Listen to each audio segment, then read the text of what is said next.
Bhubaneswar the temple city. এই শহরেরই সবচেয়ে প্রাচীনতম আর গুরুত্বপূর্ণ শিব মন্দির হলো লিঙ্গরাজ মন্দির, যা ভগবান হরিহরকে উৎসর্গকৃত। এটি উড়িষ্যার কলিঙ্গ স্থাপত্য শৈলের এক অতুলনীয় নিদর্শন। এটি হিন্দু ধর্মের শৈব মতবাদ অনুসারে গড়ে ওঠা হলেও মন্দিরে বৈষ্ণব প্রভাব বিদ্যমান, কারণ ভগবানকে এখানে হরিহর রূপে পূজা করা হয়। তো বন্ধুরা, আপনারা তো বুঝতেই পারছেন আমি কোথায় চলে এসেছি আজকে। তো আজকে আমি আপনাদের পুরো এই লিঙ্গরাজ টেম্পলটা ঘুরে দেখাবো। এই লিঙ্গরাজ টেম্পলের সাথে দেখাবো এদিকে আরও ছোট ছোট কয়েকটি মন্দির রয়েছে, আনন্দ বাসুদেবা মন্দির, সেটাও আপনাদের ঘুরে দেখাবো। আর এইখানে যে বিন্দুসাগর লেকটা আছে, এই বিন্দুসাগর লেকটাও আপনাদের ঘুরে দেখাবো। আর এই বিন্দুসাগর লেকটা কিন্তু একটা ব্যাপার রয়েছে। বিন্দুসাগর লেকের যে আপনারা অনেকে পিণ্ডদান করতে অনেক জায়গায় যান, গোয়া যান, কাশি যান, তো এখানেও কিন্তু আপনারা আসলে পিণ্ডদান করতে পারেন। আপনাদের পূর্বপুরুষ, আপনার ধরুন কেউ আগে মারা গেছে, তাদের পিণ্ডদান করলে তাদের আত্মার শান্তি বা পরম মুক্তি লাভ করবে। তো এখানে আসলে আপনার পিণ্ডদান দিয়েও যেতে পারেন। ফার্স্টে ভুবনেশ্বর স্টেশনে, মানে ট্রেন স্টেশনে চলে আসবেন পুরী থেকে। খুব কম খরচায়, মোটামুটি 40 টাকা মতো নেবে লোকালের ট্রেনে ভাড়া। এখানে এসে স্টেশনের পাশেই রয়েছে বাস ডিপো। এখান থেকে আমরা 32 নম্বর বাসে চলে যাব লিঙ্গরাজ টেম্পলে। ওখানে বাসের ভাড়া কত সেটা আপনাদের সাথে শেয়ার করব, আর কত টাইম লাগবে সেটাও আপনার সাথে শেয়ার করব। চলুন তাহলে। তো আমরা এই বাসে উঠে পড়েছি। আমাদের ভাড়া লাগলো এখান থেকে ভুবনেশ্বর থেকে লিঙ্গরাজ টেম্পলে ওখানে যেতে 10 টাকা করে। আমরা দুজনে যাচ্ছি, দুজনে ভাড়া লাগলো 20 টাকা। আর এই দেখুন, মানে ভুবনেশ্বরে বা উড়িষ্যায় আসলে যদি মো বাসে চড়েন, সব থেকে সস্তা হচ্ছে মো বাস। তো এটাই আমরা যাচ্ছি, তার জন্য 10 টাকা করে ভাড়া পড়লো। আর কত টাইম লাগে সেটা ওখানে গিয়ে বলতে পারবো, কতটা টাইম লাগে। আমরা টেম্পলে এখানে চলে এসেছি, আর এটা টেম্পল এখানে খালি হয়ে যাবে।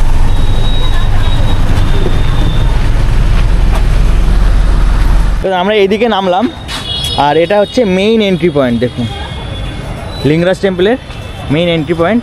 এটা ফ্রন্টের গেট, সিংহদুয়ার যেটাকে বলে, এটা সিংহদুয়ার।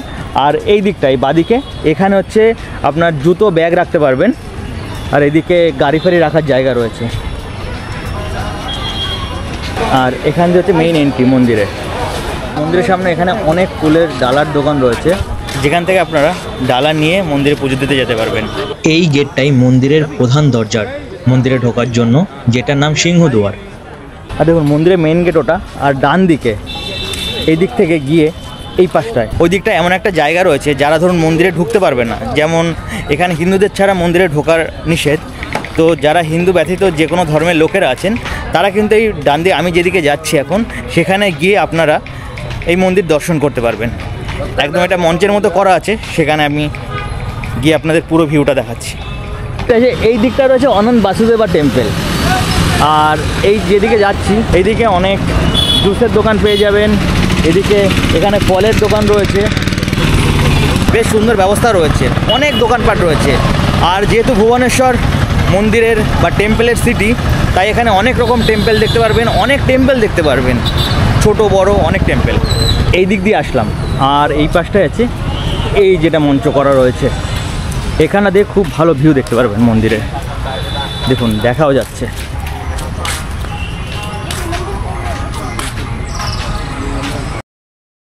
দেখুন এখান থেকে কিন্তু এই যে মেইন মঞ্চটা করা হয়েছে, এখান থেকে মেইন লিঙ্গরাজ টেম্পল ভালো দেখা যায়।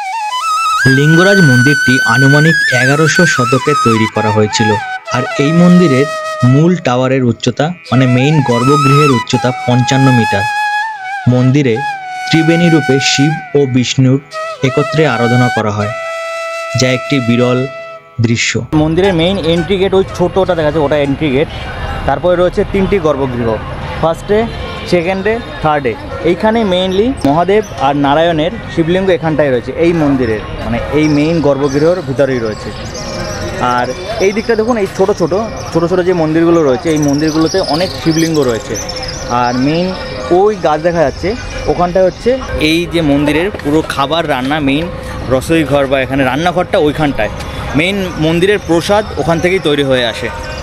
এই দিকেও দেখুন অনেক ছোট ছোট মন্দির, মানে অনেক ছোট মন্দির রয়েছে ভিতরে। আর সবগুলো মন্দিরেই কিন্তু রয়েছে একটি করে শিবলিঙ্গ। এই যে একটা ছোট্ট মন্দির রয়েছে, এই মন্দিরটা কিন্তু মাটির নিচে ঢুকে গেছে, অনেক রাস্তা বড় করেছে তাই মাটির নিচে চলে গেছে। এই মন্দিরটার নাম হচ্ছে গৌরী শঙ্করা টেম্পল। এটা 9th সেঞ্চুরিতে তৈরি করা হয়েছে। দেখুন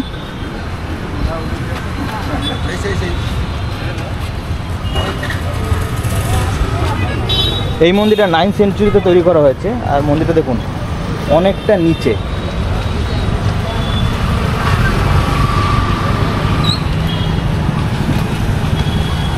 তাহলে বুঝতে পারছেন মানে এখন থেকে প্রায় 1100 বছর আগে বানানো। আর এই আরেকটা মন্দির রয়েছে, যে এই মন্দিরটার নাম হচ্ছে তীর্থেশ্বরা টেম্পল। এটা কিন্তু 14th সেঞ্চুরিতে বানানো হয়েছে।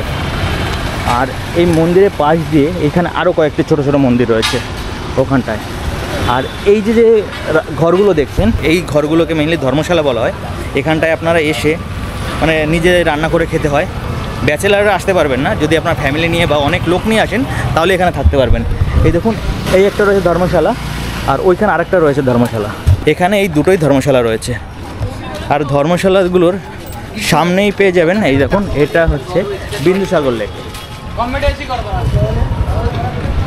এটা হচ্ছে বিন্দুসাগর লেক, অনেকটা বড়। এইখানেই কিন্তু পিণ্ডদান করা হয়। মানে আমাদের ইন্ডিয়াতে যেসব পিণ্ডদানের স্থান রয়েছে, যেমন আমরা অনেকে ভাবে গয়া কাশিতে গেলেই পিণ্ডদান করলেই যারা মারা গেছেন তারা মুক্তি লাভ করবে, সেটা না। আপনারা এখানে এসে যদি এই বিন্দুসাগর লেকেও যদি পিণ্ডদান করেন তাহলে তাদের মুক্তি লাভ হবে। আর এই বিন্দুসাগর লেকের সামনেই রয়েছে দেখুন আনন্দবাজার। এটা হনুমান মন্দির আছে, হনুমান মন্দিরের পাশেই রয়েছে আনন্দবাজার। এখানে কিন্তু আপনারা যদি দুপুরবেলা আসেন তাহলে প্রসাদের ব্যবস্থা রয়েছে। যে লিঙ্গরাজ টেম্পলে পুজো হয় তার প্রসাদ, বা এই আনন্দ বাসুদেবা টেম্পলে যে পুজো হয় তার প্রসাদ, এখানে প্রসাদের ব্যবস্থা রয়েছে। আপনারা কিছু মূল্যের বিনিময়ে এখান থেকে প্রসাদ গ্রহণ করতে পারেন। আমি এখন দাঁড়িয়ে আছি আনন্দ বাসুদেবা মন্দিরের একদম সামনে। এটাই হচ্ছে মন্দিরের প্রধান দরজা। এটি একটি মাত্র দরজা, আরেকটি দরজা রয়েছে আনন্দবাজারের ওই দিক থেকে। এদিকটা ঢুকে এই পাশে রয়েছে রান্নাঘর, এনাদের পুরো রান্নাঘর, এখানে রান্না হয় প্রসাদ। আর এই দিকটা ঢুকে দেখতে পাচ্ছি জলের জায়গা রয়েছে। এই মন্দিরটি একমাত্র প্রধান মন্দির যা ভুবনেশ্বরের বৈষ্ণব ধর্মের নিদর্শন হিসাবে গড়ে উঠেছে। আর মন্দিরে এখন বিকালের ভিউ দেখুন। এই মন্দিরটি 1300 শতকে রাজা ভানুদেবের শাসনকালে তার কন্যা রানী চন্দ্রিকা দেবীর নির্দেশে গড়ে ওঠে। আর এখানে যে প্রসাদ রান্না হয় তার কাঠগুলো কিন্তু এখানে এই কাঠেই রান্না হয়। আর এই ভারে কিন্তু একবারেই রান্না হবে। দেখুন এইদিকে রান্নাঘর এখন বন্ধ রয়েছে, সন্ধ্যার সময় রান্না হয় না, আবার সকালবেলা রান্না শুরু হবে। এই মন্দিরটা কেমন লাগলো অবশ্যই কমেন্ট করে জানাবেন কিন্তু, তাহলে আমি বুঝতে পারবো আপনাদের মন্দিরগুলো ভালো লাগছে। এই দেখুন রান্নাঘর, এখন রান্নাঘর সব বন্ধ রয়েছে, রান্না হচ্ছে। আর এই দিকের সব কিছু কিছু রান্নাঘর বন্ধ রয়েছে, আর এইটা মেইনলি রান্না হচ্ছে এখন।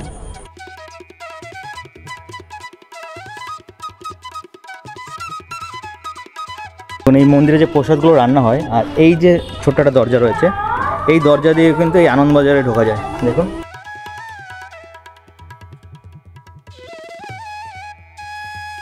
দেখুন এখানটাই মেইনলি খাবারের জন্য, যখন দুপুরবেলা এখানে দেখুন অনেকগুলো দোকান রয়েছে। এখন সন্ধ্যার সময় দেখানো যাচ্ছে না, অনেকগুলো দোকান রয়েছে, এখানে প্রসাদ পাওয়া যায়। আর আপনারা এই যে মেইন জায়গাটা রয়েছে দেখুন, এখানে প্রসাদ গ্রহণ করতে পারেন। আর অনেকগুলো দোকান রয়েছে চারিদিক দিয়ে। যেটা দেখলাম ওটা হনুমান মন্দির, ওই রাস্তা দিয়ে ঢোকা যায়। হনুমান মন্দিরের পাশ দিয়ে ওই রাস্তা দিয়েও ঢোকা যায়। আর আমি মেইনলি ঢুকলাম এই বাসুদেবা টেম্পলের ভিতর থেকে। দেখুন এখন কিন্তু ভোগ হচ্ছে, তার জন্য মন্দিরের ভিতরে ঢুকতে পারলাম না।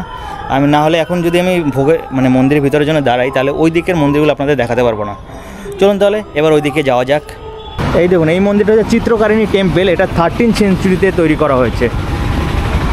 অন্ধকারের মধ্যে দিয়ে আমি ঢুকছি মন্দিরে। দেখুন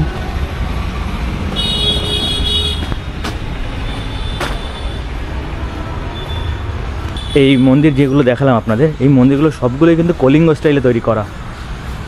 এত বছর পুরনো, সব বেলে পাথরের, এত বছর পুরনো, তাও এখনও খুব ভালো রয়েছে। আর আমাদের এখন কিছু বানালে তো 2 দিন পরেই নষ্ট হয়ে যায়, ভেঙে চুরে পড়ে।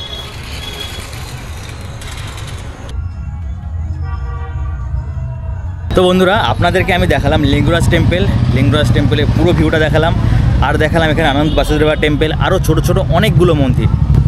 তো আমার এই ভিডিওটা কেমন লাগলো অবশ্যই কমেন্ট করে জানাবেন। আর যদি ভিডিওটি ইনফরমেটিভ লাগে তাহলে অবশ্যই আমার চ্যানেলটিকে সাবস্ক্রাইব করে নেবেন, এরকম আরও নতুন নতুন ভিডিও পাওয়ার জন্য। আপনাদের সাথে দেখা হবে পরের আরেকটি নতুন ভিডিওতে। ততদিন অবধি ভালো থাকুন, সুস্থ থাকুন, টাটা।